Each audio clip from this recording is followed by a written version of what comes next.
Welcome to Team 6's presentation about the Tesla case. We will first go through a brief overview of the company. After that, we'll focus on the problems company faces, as well as analyze the issues related to them. Finally, we will propose a solution to overcome the problems. On July 1, 2003, two Silicon Valley entrepreneurs started Tesla, a company which initial goal was to develop a fully electric sports car. 10 years later, Elon Musk, Tesla CEO, announced his extraordinary plans for mass-marketed electric car, a solar energy leasing company, and a fully reusable rocket. Just a few years later, the rocket was invented and tested, and Tesla was leasing solar energy as well as taking orders for a low-price vehicle intended for mass-market distribution.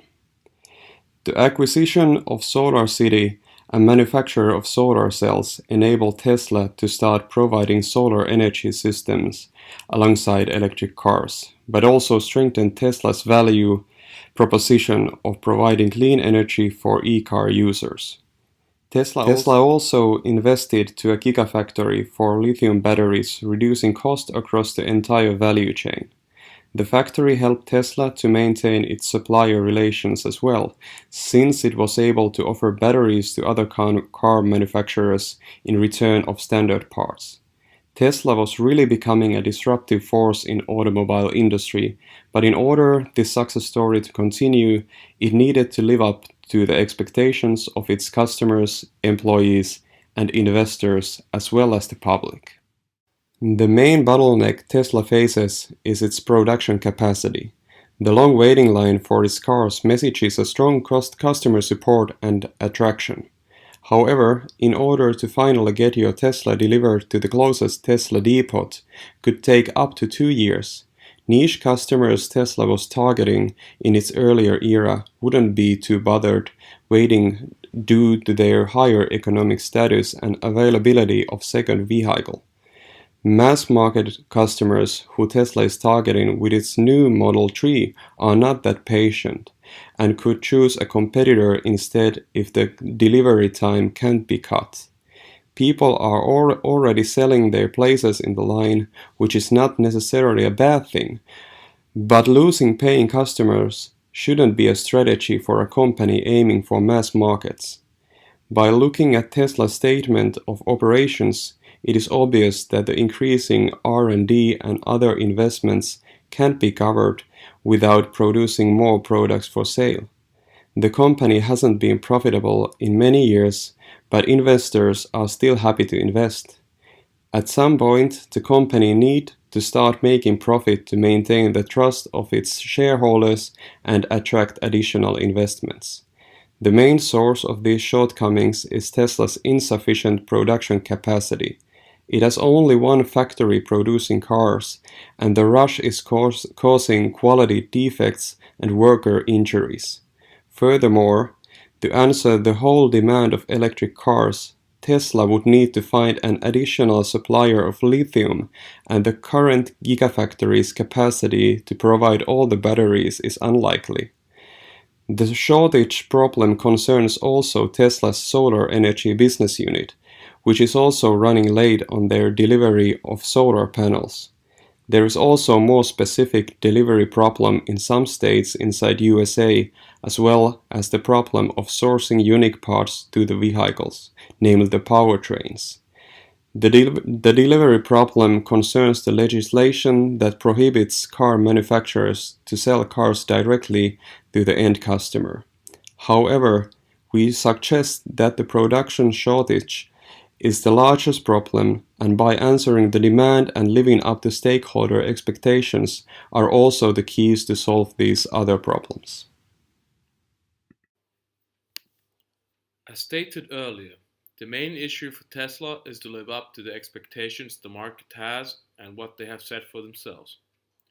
In order to tackle this, the best option is to invest in 2 production plants, but one at a time.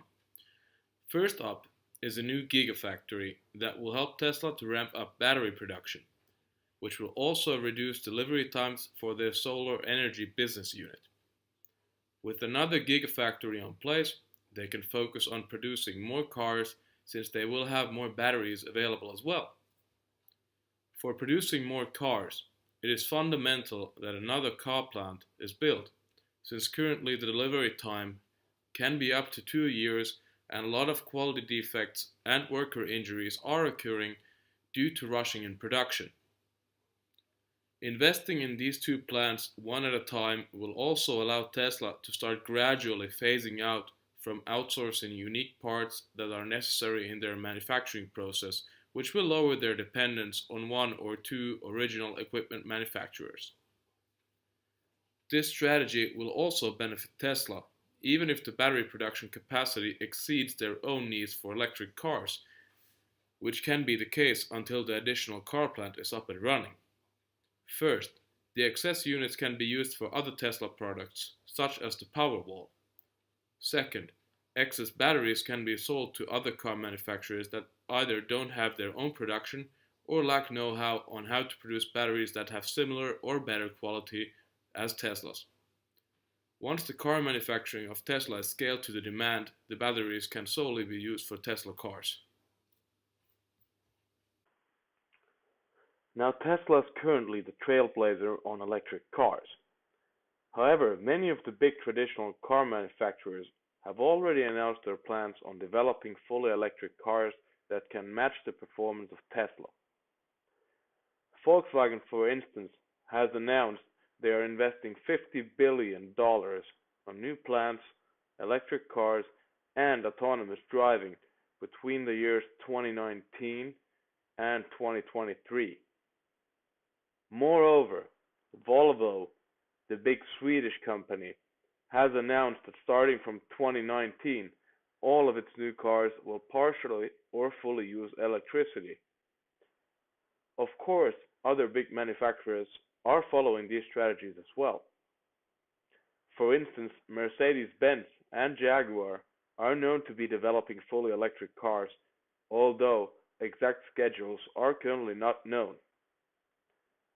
A good example of a threatening new entrant is Lucid Motors. They announced in 2016 that they are constructing a car manufacturing plant in Casa Grande, which was one of the candidates for Tesla's Gigafactory a few years back. Lucid Motors is more known for battery technology, but they began making prototype cars already in 2014. Lucid is clearly targeting the luxury segment and promise an over 400 miles range on full charge, which is a serious threat to Tesla and their cars. The first car, Lucid Air, is set to launch in 2020, which is a bit over a year from now. The company is currently negotiating for additional funding of over $1 billion US. A possible threat can also be autonomous cars that are also being developed currently. For instance, Google is actively developing their autonomous car, which could be a huge competitor once it is ready. This gives Tesla a small window to solve all their issues, because all possible competitors are closing the gap and the advantage they have had in technology will soon be gone. If they don't react quickly, the market will be flooded with competing products. Now, this strategy is almost a must for Tesla if they're going to be the cutting-edge electric car manufacturer in a few years and win over a large share of the market.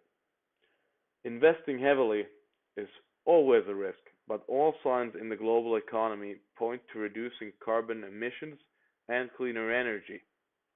The biggest question in this strategy is funding.